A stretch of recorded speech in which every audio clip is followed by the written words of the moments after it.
আসসালামু আলাইকুম। তো আমাদের সামনে একটা চার্ট আছে, তো বা মার্কশিট আছে, তো একটা স্কুলের মার্কশিট। তো আজকে আমরা দেখব যে একটা স্কুলে কিভাবে আপনারা একটা টোটাল নাম্বারের উপর ভিত্তি করে আপনারা পাস এবং ফেলটা বের করতে পারবেন যে ইফ কন্ডিশনালের মাধ্যমে। তো আমরা দেখতে পাচ্ছি যে টোটাল উপর ভিত্তি করে পাস এবং ফেলটা হবে। তো দেখতে পাচ্ছেন এখানে সম্পূর্ণ টোটাল, এই সম্পূর্ণ টোটাল। তো আজকে আমরা দেখব কিভাবে পাস এবং ফেল হয়। তো আমরা এখানে দিচ্ছি যে ফেল যদি হয়, তো যদি ফেল হয় তাহলে ফেল হলে এখানে 50 থেকে নিচে ফেল, ঠিক আছে, আর 50 থেকে উপরে পেলে তাহলে পাস। তো আমরা দেখবো এটা কিভাবে করে। তো আমরা প্রথমে এই সেলটা সিলেক্ট করব, সিলেক্ট করার পর এখানে আমরা কি করব, ইকুয়াল দিব। ইকুয়াল দেওয়ার পর লিখব ইফ, ঠিক আছে। তো এই ফাংশনটা দিলাম, দেন দেওয়ার পর আমরা লিখবো কোনটার উপর ভিত্তি করে আমরা এই লজিক টেস্টটা করব, এই যে হ্যাঁ জি4 দেওয়ার পর আমরা এখানে একটা গেটার দেন দিব। হ্যাঁ, তো আমরা শিফট গেটার দেন দিলাম। আমরা চাচ্ছি এখানে কত, 50 রুপে দেখালে, যদি 50 রুপে দেখায় তাহলে আমাদের এখানে কি দেখাবে, পাস। হ্যাঁ, আর যদি না হয় তাহলে আমাদের এখানে দেখাবে কি, ফেল। তো আমরা এখানে কোটেশন দিলাম, দেখলাম যে pass, P A double S, pass. তো কোটেশনটা ক্লোজ করলাম, একটা কমা দিলাম, দেন আরেকটা কোটেশন দিলাম, তারপর এখানে লিখবো ফেল, দেন কোটেশনটা শেষ করলাম, তারপর একটা দিলাম। তারপর এখানে যদি আমি ইন্টারচাপ করি, দেখেন এখানে কিন্তু তার প্রথম মার্কটা 35, যেটা 50 থেকে কি খুবই কম, তাই এখানে কি ফেল আসছে। এখন যদি আমরা ফ্রি হ্যান্ডেলে এখানে যাই, যাওয়ার পর এখানে যদি ফ্রি হ্যান্ডেল একটা ক্লিক করি, দেখেন প্রতিটা স্টুডেন্টের কিন্তু পাস আর ফেল দেখিয়ে দিচ্ছে। দেখেন তাহলে এখানে প্রথম স্টুডেন্ট 35, যেটা 50 থেকে ছোট ফেল। তারপর এখানে কি 50 যেটা ফেল, যেখানে থেকে 92 সে পাস করেছে, 81 সে পাস করেছে, ঠিক আছে, 76 সে পাস করেছে, 46 সে ফেল করেছে, 80 সে পাস করেছে, 76 যে সে পাস করেছে, 83 যে পাস করেছে। তো আমরা এইভাবে এক ক্লিকে সবগুলা গ্রেড নির্ণয় করতে পারি। এখন আমরা যদি একটা সিঙ্গেল একটা নিয়ে কাজ করলাম, তো এর জন্য এটা সিম্পল, কিন্তু আমরা যদি একাধিক বা বেশি কি নিয়ে কাজ করতে হয় তাহলে আমাদের নেস্টেড ইফটা ব্যবহার করতে হবে। তো চলেন নেস্টেড ইফটা আমরা কিভাবে ব্যবহার করবো সেটা দেখা যাক। তারপর সাইডে দেখে লক্ষ্য করে দেখবেন যে এই গেট পাওয়ার জন্য এখানে 90 রুপে পেতে হবে, বি গেট পাওয়ার জন্য 80 থেকে 90 পেতে হবে, সি গেট পাওয়ার জন্য 70 থেকে 80 পেতে হবে, এবং ডি গেট পাওয়ার জন্য এখানে পেতে হবে 60 থেকে 70, এবং এফ পাওয়ার জন্য এফ পেতে হলে মানে এফ এর 60 নিচে পেলে এখানে এফ আসবে। তো আমরা এগুলোই ব্যবহার করব, কিভাবে ব্যবহার করবো সেটা এখন দেখবো। তো আমরা নেস্টেড ইফ ব্যবহার করব।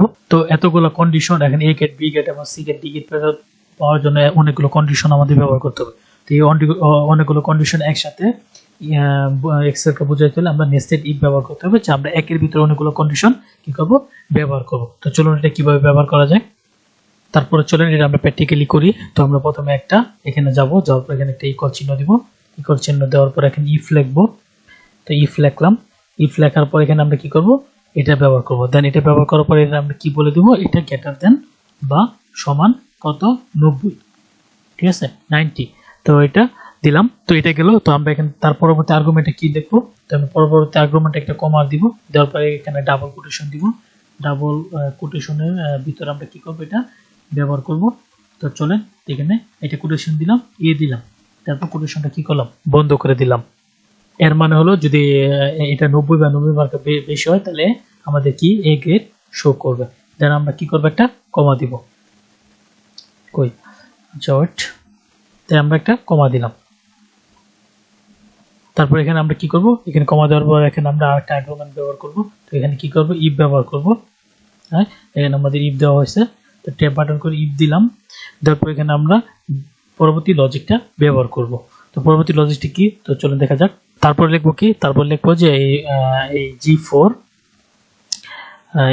যে সেলটা আছে এটা কার থেকে, এই 80 থেকে বেশি, হ্যাঁ, বা বেশি বা সমান। তো যদি দেই তাহলে এখানে দিলাম ডাবল কোটেশন দেয়া, ডাবল কোটেশন এখানে 80 দিই। 80 দেওয়ার পর এখানে একটা কমা দিতে হবে, দেন দেওয়ার পর এখানে একটা কোটেশন দিলাম, বি দিলাম। এটা যদি 80 সমান বা বেশি হয় তাহলে আমাদের কি দেখাবো, বি গ্রেড দেখাবে। তো তার পরবর্তীতে আমরা কি করব, তো সেম ওয়েতে আমরা সব এইগুলো ব্যবহার করব। তো চলেন আমরা সব এইগুলো ব্যবহার করে থাকি। তো এখানে কমা দেওয়া শেষ, এখানে আবার ইফ ব্যবহার করি। চলেন তো এখানে ইফ ব্যবহার করি। ব্যবহার করার পর আমরা এখানে তার পরবর্তীতে বলে দিব কি, তারপরে এই যে জিটা আছে, জিটা সে কার থেকে বড়, 70 থেকে বড়, ঠিক আছে, বা সমান। দেন না সরি 80 থেকে, এখানে আমরা 80 ব্যবহার করব। তারপর আমরা এখানে কমা দিব, তারপর ডাবল কোটেশন দিব, কোটেশন সি, কোটেশন শেষ। দেন এখানে আমরা কি করব, কমা ব্যবহার করব। তারপর আবার আমরা ই ব্যবহার এভাবে ব্যবহার করতে থাকবো। তারপর আমরা একেবারে দেখি এরকম করে, তারপর আমরা ইফ ব্যবহার করলাম, এখানে ইফ ব্যবহার করি, ইফ ব্যবহার করে এখানে ইফ দিলাম, দেওয়ার পর এখানে লজিক্যাল টেস্টে আবার কি করব, এখানে জিটা সিলেক্ট করব,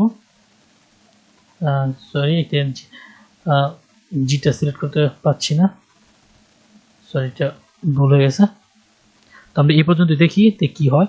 আমি এখানে ক্লোজ করে দিলাম, দেওয়ার পর এখানে এন্টার দিলাম, ফলস। তো এখানে প্রথমটা কি আসছে, ফলস আসছে বা ফেল আসছে। তো আমরা এখানে লাস্টে এফ দিলাম। যদি এখানে বলা হচ্ছে যদি এখানে যদি কোনো একটা স্টুডেন্ট যদি এই কন্ডিশনের বাইরে পায় তাহলে এখানে এফ দেখাবে। তো আমরা এখানে আসলাম, এফ দেখাচ্ছে। তো আমরা যদি ফ্রি হ্যান্ডে ক্লিক করে টান দিই তাহলে দেখেন প্রথমে কিন্তু আমাদের এখানে 35 যেটা ছোট হয় সেটা কিন্তু এফ দেখাচ্ছে। তো আপনারা চাইলে এইভাবে সবগুলো করতে পারেন। তো জাস্ট আমি যেভাবে লিখছি এভাবে লিখবেন। আমার প্রোগ্রামটা একটু সমস্যা হচ্ছে, আপনার জাস্ট বসে একটা ক্লিক করবেন, এটা হয়ে যাবে। আজকে ভিডিওটি এই পর্যন্ত, পরবর্তীতে ভিডিও দেখার জন্য আমন্ত্রণ রইল।